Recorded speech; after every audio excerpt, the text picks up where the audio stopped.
இன்றைக்கி வீடியோவில் எண்ணெய் கத்திரிக்காய் குழம்பு வைக்கலாம். இப்போ நான் அதுக்கு ஒரு 1/4 கிலோ கத்திரிக்காய் எடுத்து வச்சுருக்கேன். அதுக்கு தேவையான பொருளெல்லாம் பார்த்துக்குவோம்.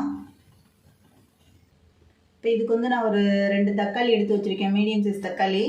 கொஞ்சம் பெரிய வெங்காயம், கொஞ்சம் சின்ன வெங்காயம் ரெண்டும் கலந்து எடுத்து வச்சுருக்கேன். ஒரு 5 பல் பூண்டு எடுத்து வச்சுருக்கேன். இப்போ இதெல்லாம் எண்ணெய் ஊற்றி வதக்கி எடுத்துருவோம். இப்போ இந்த இது வதக்குறதுக்கு கொஞ்சமாக ஆயில் சேர்த்துக்கலாம்.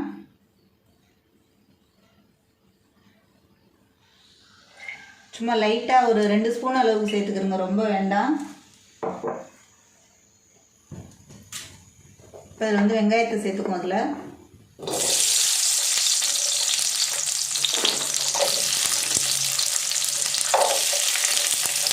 இந்த வெங்காயமும் பூண்டும் கொஞ்சம் லைட்டாக நல்லா வதங்கட்டும்.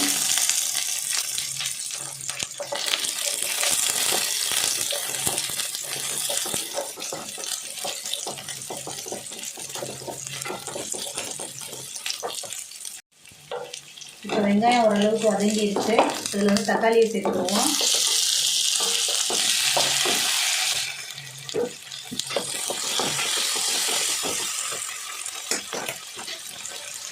இதில் இது வந்து வதக்கி அரைக்க தான் போகிறோம். அதனால சும்மா ஒரு கொத்து கருவேப்பிலை சேர்த்துக்கிறோங்க, நல்லாயிருக்கும் அந்த டேஸ்ட் வந்து.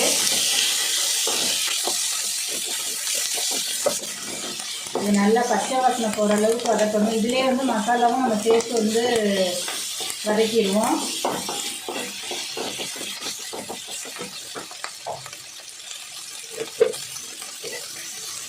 சும்மா கம்மியாக ஒரு ஸ்பூன் அளவுக்கு கல்லுப்பு சேர்த்துக்கிறோங்க. அதில் இந்த வெங்காயமும் தக்காளியும் வதங்குறது கொஞ்சம் ஈஸியாக இருக்கும். அது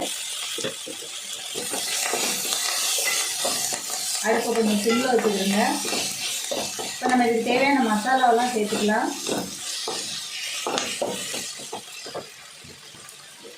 நான் இதுக்கு வந்து குழம்பு மிளகாத்தூள் தான் போட போகிறேன். இருந்தாலும் அதில் கொஞ்சம் ஒரு அரை ஸ்பூன் வந்து ஜீரகம் அதெல்லாம் வந்து சேர்த்துக்கலாம். இதில் நான் வந்து ஒரு அரை ஸ்பூன் ஜீரகம் சேர்த்துருக்கேன். ஒரு அரை ஸ்பூன் சோம்பு, ஒரு அரை ஸ்பூன் மஞ்சள்தூள் சேர்த்துக்கிறேங்க. அதில்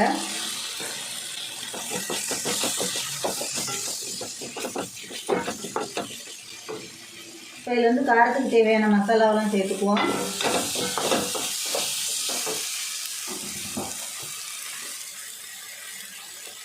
உங்களுக்கு காரத்துக்கு ஏற்ற மாதிரி நீங்கள் மிளகாத்தூள் சேர்த்துக்கிறங்க. இது வந்து தனி மிளகாத்தூள்.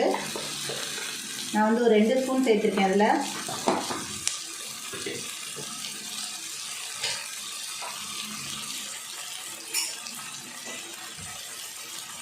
இப்போ இது வந்து குழம்பு மிளகாத்தூள். இது தனி வந்து எல்லா பொடியும் சேர்ந்து அரைச்சது. இதில் ஒரு 2 ஸ்பூன் இதில் சேர்த்துக்கிறோங்க. இது வந்து மல்லித்தூள். இது வந்து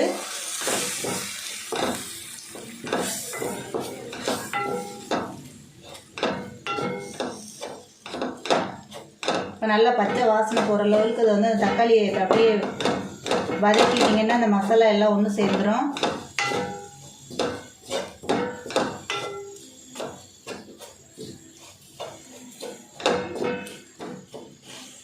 இப்போ இதை ஆற வச்சு நம்ம கொஞ்சம் தண்ணி ஊற்றி இதை மிக்சியில் போட்டு அரைச்சிடலாம்.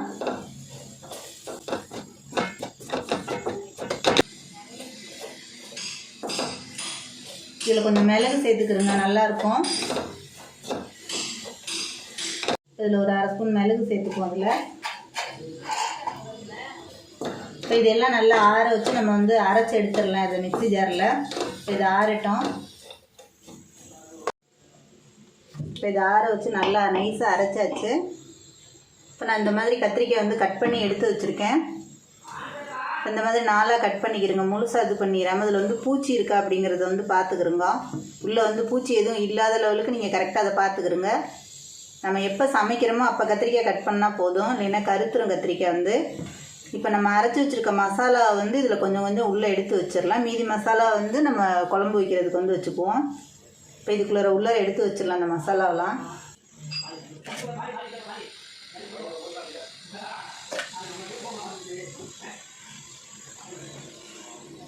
இந்த மாதிரி எல்லா கத்திரிக்காயெல்லாம் எடுத்து வச்சுக்கிறோங்க.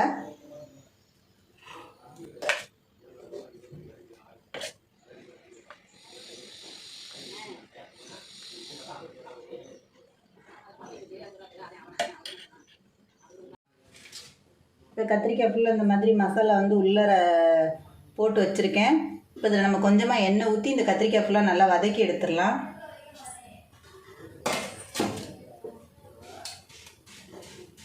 இந்த கத்திரிக்காய் வதங்குற அளவு கொஞ்சமாக நீங்கள் எண்ணெய் ஊற்றிக்கிறங்க.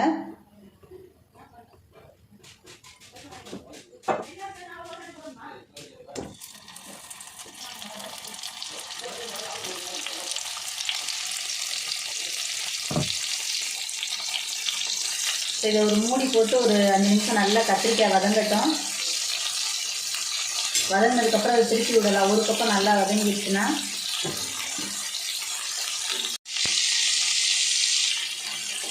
லைட்டாக திருப்பி விட்டுருங்க. அடுத்து கொஞ்சம் சிம்மில் வச்சு இதை வந்து வதக்குங்க.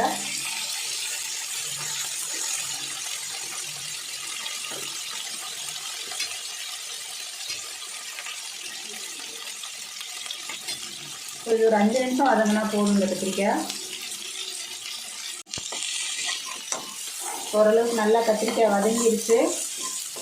இப்போ நம்ம இது ரொம்ப வதங்க விட்டோம்னால இது உடஞ்சிடும் கத்திரிக்காய். நம்ம குழம்புல போட்டு அதை வந்து அந்த கிரேவி வச்சதுக்கப்புறம் அதில் போட்டு கொதிக்க விடும்போது ரொம்ப கத்திரிக்காய் தனித்தனியாக வந்துடும். அந்த மசாலாவோடு சேர்த்து வந்து நம்ம குழம்பு தாளித்ததுக்கப்புறம் அதை வந்து அதில் எடுத்து ஊற்றிடலாம். இப்போ இது கொஞ்சம் எடுத்து வச்சுட்டு அடுத்தது வந்து எண்ணெய் ஊற்றி நம்ம அந்த கிரேவி வந்து கொதிக்க விட்டுருவோம். அந்த கடாயில் வந்து எண்ணெய் சேர்த்துக்கிடுவோம். இதில் கொஞ்சம் நிறையவே எண்ணெய் சேர்த்துக்கிறோங்க. இப்போ இது நம்ம தாளிக்கிறது, குழம்பு தாளிக்கிறதுக்கு எண்ணெய் கத்திரிக்காய் குழம்பு கொஞ்சம் எண்ணெய் ஜாஸ்தியாக இருந்தால் தான் நல்லாயிருக்கும். இதில் ஒரு ஸ்பூன் கடுகு சேர்த்துக்கலாம்.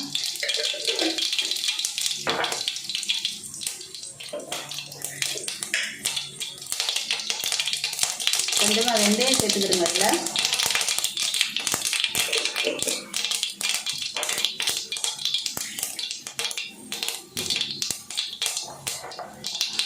அதில் கொஞ்சம் சின்ன வெங்காயம் கட் பண்ணி வச்சுருக்கேன், அதையும் இதில் சேர்த்துக்கலாம்.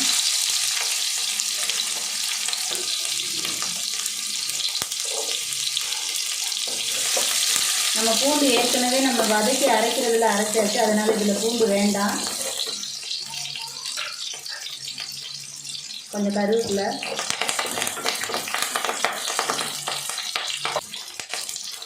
இதில் வந்து ஒரு 3 பச்சை மிளகா சேர்த்துக்கிறோங்க. லைட்டாக அப்படியே உடச்சிட்டு சேர்த்துக்கிறோங்க, இல்லைன்னா வெடிக்கும் பச்சை மிளகா.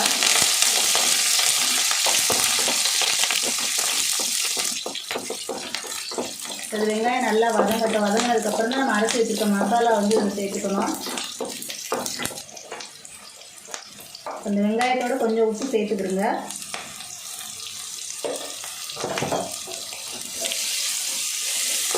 இப்போ வெங்காயம் நல்லா வதங்கிடுச்சு. இப்போ நம்ம அரைச்சி வச்சுருக்க மசாலா வந்து அதில் சேர்த்துக்கலாம்.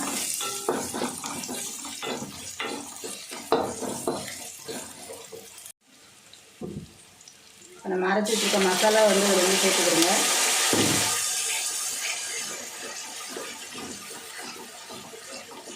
அந்த நம்ம அந்த மிக்ஸி ஜாரை கழுவி அதில் வந்து சேர்த்துக்கலாம்.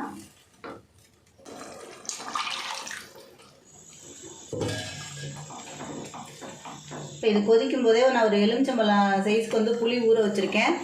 இப்போ அதையும் இதில் வந்து கலந்துக்கிடுவோம். சேர்த்து கொதிக்க விட்டுடலாம். நம்ம தக்காளி 2 தக்காளி போட்டிருக்கோம். நீங்கள் புளிப்பு பார்த்துக்கிட்டு வந்து சேர்த்துக்கிறோங்க. இப்போ அந்த புளி வந்து அதில் சேர்த்துருவோம்.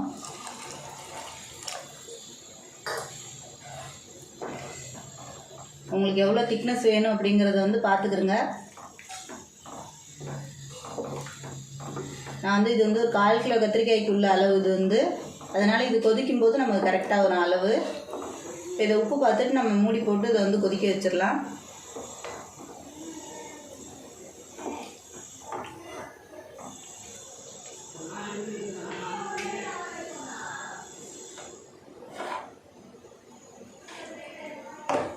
இது வந்து நல்லா கொதிக்கட்டும். அதுக்கப்புறம் நம்ம வதக்கி வச்சுருக்க கத்திரிக்காய் அதில் வந்து போட்டு எடுத்துருவோம். இது கொதித்து லைட்டாக எண்ணெய் பிரிஞ்சு மேலே வரட்டும். அதுக்கப்புறம் நம்ம கத்திரிக்காய் எடுத்து போட்டுக்கலாம். இப்போ குழம்பு நல்லா ஓரளவு கொதிச்சிருச்சு. நம்ம வந்து கத்திரிக்காய் வதக்கி வச்சுருக்க கத்திரிக்காயை வந்து இதில் வந்து சேர்த்துக்கலாம்.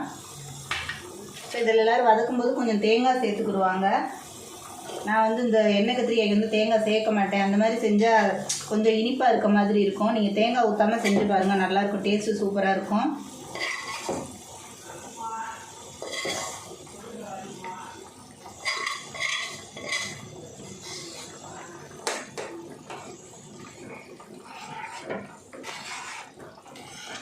இப்போ கத்திரிக்காய் போட்டதுக்கப்புறம் நல்லா ஒரு 2-3 நிமிஷம் நல்லா அடுப்பு சிம்மில் வச்சுருங்க.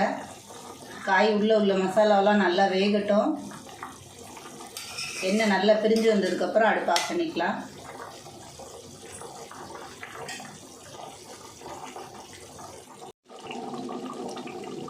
இப்போ நல்லா எண்ணெய் பிரிஞ்சு வந்துருச்சு. நீங்கள் தேங்காய் சேர்க்காமல் இந்த மாதிரி செஞ்சு பாருங்கள், குழம்பு நல்ல டேஸ்ட்டாக இருக்கும். தேங்காய் சேர்த்தோம்னா கொஞ்சம் கெட்டு போகிற மாதிரி ஆயிடும். ஒரு 2 நாள் இருந்தால் கூட, இது வந்து ஒரு 2 நாள் 3 நாள் இருந்தால் கூட கெட்டு போகாது. இந்த மாதிரி புளி ஊற்றிட்டு நீங்கள் நார்மலாக தேங்காய் இல்லாமல் செஞ்சீங்கன்னா இது நல்லா எண்ணெய் பிரிஞ்சு வந்துருச்சு. இதில் நீங்கள் வேணால் நல்லெண்ணெய் கொஞ்சம் அது மேலே வந்து ஊற்றிக்கலாம். நான் கொஞ்சம் கருவேப்பிலை மாத்திரம் அதில் போட்டு அடுப்பு ஆஃப் பண்ணிடுவோம். நம்ம எண்ணெய் கத்திரிக்காய் குழம்பு வந்து ரெடி ஆயிடுச்சு. இதே மாதிரி செஞ்சு பாருங்கள், செஞ்சு பார்த்துட்டு கமெண்ட் பண்ணுங்கள். இப்போ இந்த வீடியோ பிடிச்சிருந்துச்சுன்னா லைக் பண்ணுங்கள், ஷேர் பண்ணுங்கள், மறந்துடாமல் சப்ஸ்கிரைப் பண்ணுங்கள், சேனலுக்கு சப்போர்ட் பண்ணுங்கள்.